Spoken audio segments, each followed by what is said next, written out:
Live from downtown Detroit, home of WDIV and Click on Detroit, Local 4 News at 11 starts now. Brewery backlash. Tonight, the state's biggest beer maker backs out of a major event at Eastern Market amid allegations of racism in the workplace. The city of St. Clair Shores is taking legal action, hoping to fix an eyesore in the community. The stench, the odor, people put their houses up for sale. Would you want to buy a house on this street? No. We're glad you're with us tonight at 11. It is only one home, but it was severely damaged during a multi-day police standoff over the summer. The basement was flooded and the front of the home destroyed during that drawn-out situation. Local 4's Larry Spruill is live in St. Clair Shores. And Larry, the home has been boarded up since then. Well, Kimberly, as you can see, the board and the orange wall still up months later after July 4th weekend. I was out here when SWAT team members tried to get the man to come out of that home peacefully, but in the end, they had to force their way inside. Now, tonight, neighbors want this reminder of that weekend gone. That is an eyesore. To many who live here on St. Margaret Street in St. Clair Shores, and quite frankly, Geraldine Tucker tells me she and her neighbors have had enough. And people come out, that's what you see every day. Nobody wants to look at that, and we've dealt with it since July the 4th. July 4th, 2019, a day many not just in this neighborhood but in St. Clair Shores won't forget. I was here that weekend when police say 58-year-old Tom Eidenfeld locked himself and the woman living with him inside the home after he shot two people at his neighbor's house. When police arrived, he fired at them.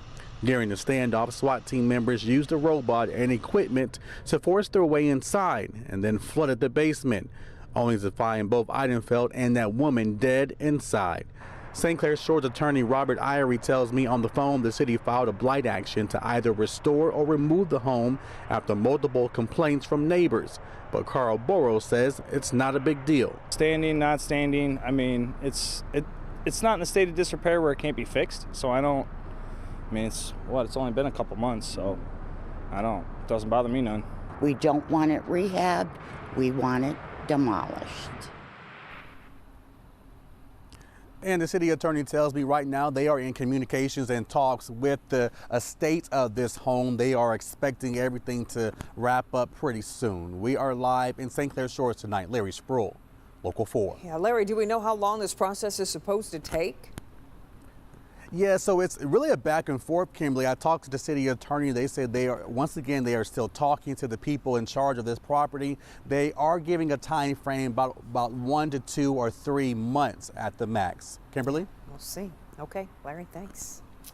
It is another windy night, though we have some scattered showers around. That's right. Ben is tracking more rain moving into the area. Hi, Ben. Hey, Kim. Yes, we've got more showers. You can see them sort of brushing parts of our north zone right now up into Genesee County.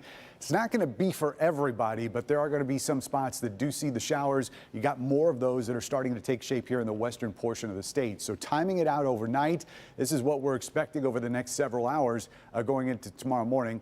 You didn't see it there, but we're going to see some areas, especially the north and west zone, getting at least light showers. Temperatures starting out in the morning at 48. How about this? Finally, some lighter winds. We may see some spikes tonight, but by the time we hit that morning commute, rain's gone, wind's gone, but we've got more headaches in the 7-day forecast. We'll get to that in just a few minutes. Guys? The biggest weekend for beer in Metro Detroit is this weekend at Eastern Market. But tonight, drama is what's brewing in the craft beer community and has the state's biggest brewery bailing out. Mara McDonald live at Eastern Market tonight. Mara, this surrounds Founders Brewery. It does, and the controversy surrounding them, Devin, is because of a racial discrimination lawsuit that has been dragging on. 8 Degrees Plato, the craft beer destination for connoisseurs owner Tim Costello, is ready for the Michigan Brewers Guild 11th annual Detroit Fall Festival. If you're a craft beer drinker or just a beer drinker, it's a good time to be in Detroit this weekend. This is where you should be. What is supposed to be the premier tasting event featuring 1,000 Michigan craft beers has now seen Founders, the state's largest beer maker, pull out of the festival. Founders has an ongoing lawsuit by a former employee, Tracy Evans, alleging racial discrimination, which had the heat turned up on it when a deposition from the case leaked. Question: were you aware that Tracy is African American? I'm not sure of his lineage, so I can't answer that. All right. Are you aware Tracy is a man of color? What do you mean by that? Do you know what a white person is versus a black person? I'm asking for clarification. And on in that vein. That deposition has caused backlash against the brewery, with some saying they either will no longer carry Founders or won't reorder it. Tonight, lawyers for Founders, in a lengthy statement, in part say Founders evaluated and decided to terminate Mr. Evans based only on his job performance. Mr. Evans' poor job performance will be apparent when Founders files its upcoming motion. Back here live. In addition, lawyers for Founders say that the employee who was answering those questions under oath in that deposition did as he was supposed to do, and they try and say that this is not a standard conversation. This is somebody being questioned under oath, and you're not supposed to answer questions that you do not know the answer to or do not have firsthand knowledge of. That is their explanation for how this went. We are live in Eastern Market tonight. I'm Mara McDonald, Local 4. Deposition that makes for very strange reading. All right, Mara. Kim. Former Michigan State University football player Malik McDowell pleading guilty today to charges related to a confrontation with police. It happened back in February. Video from the incident shows McDowell wrestling with an officer inside a Lathrop Village gas station after being pulled over for allegedly driving under the influence. McDowell is charged with assault and battery of a police officer. Sentencing is scheduled for next month. Tonight, Warren Mayor Jim Faust turning to Facebook to say he never threatened his former chief of staff. Last night, we took newly released audio to an expert, and testing revealed that it has about a 99% likelihood that the voice on the new tape is indeed that of Mayor Faust. Listen. And I got that Henry. I'd like to take a 2x4 and I'd like to beat the out of him. That's what I'd like to do. I'd like to beat the out of him. I'd like to take a gun and shoot him through the head. Ostensibly, that's a conversation about the mayor's former and late chief of staff. The mayor declined an on-camera interview, but posted on Facebook now less than 2 weeks before the election. This tape comes out. Whoever did this has no shame for this effort to disrespect a deceased person in order to influence the Warren election. We've got the mayor's entire statement at clickondetroit.com. A reward is now being offered for information to help find a Metro Detroit mother who's missing up north. Adrienne Quintal disappeared last week at her family's cabin in Benzie County. Deputies say before she vanished, she called someone in Warren in the middle of the night telling them she needed help. When deputies got to the cabin, she was gone. The sheriff's office has launched an extensive search of the area using a K-9 unit and a drone, but so far haven't been able to find the Southfield woman. A $2,500 reward is being offered for information in her disappearance.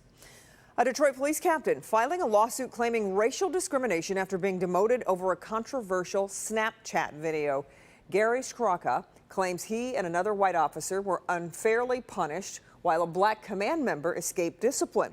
The video in question, uploaded by former officer Gary Steele, shows a black woman walking home after having her car towed with the caption, "Black Girl Magic." City of Inkster issuing a public advisory to its residents following lead water testing last month. Of the 30 homes tested, 4 showed levels over the allowable limit for lead. City plans to replace all lead and copper service lines in that area. They'll also hand out water filters to residents, and that is going to start next week. City of Southfield honoring difference makers in the community tonight at the Southfield Police Department Awards ceremony. That's right. The event at the VFW Hall on West 9 Mile recognizes officers and citizens for their outstanding performance and service to their community. Still ahead, it is one of the most visited tourist attractions in the country. Yep, the warning health officials are sending anyone who has visited Disneyland recently. We'll have that coming up, and a significant milestone tonight to make animal abuse a federal crime. What's inside the bill that has support from both parties? But first, he was at a busy Detroit bus stop when all of a sudden he was attacked while waiting for the bus. Every time I see the video, it just traumatizes me a little bit. Tonight, he's sharing his story for the first time since he was sucker punched, and we've got that next at 11. The cold air is making its way into Metro Detroit, but how do you keep that cold air out of your home? Help Me Hank teaming up with experts to show you what you can do right now to help save on your energy bill. It's coming up tomorrow starting at 6 a.m.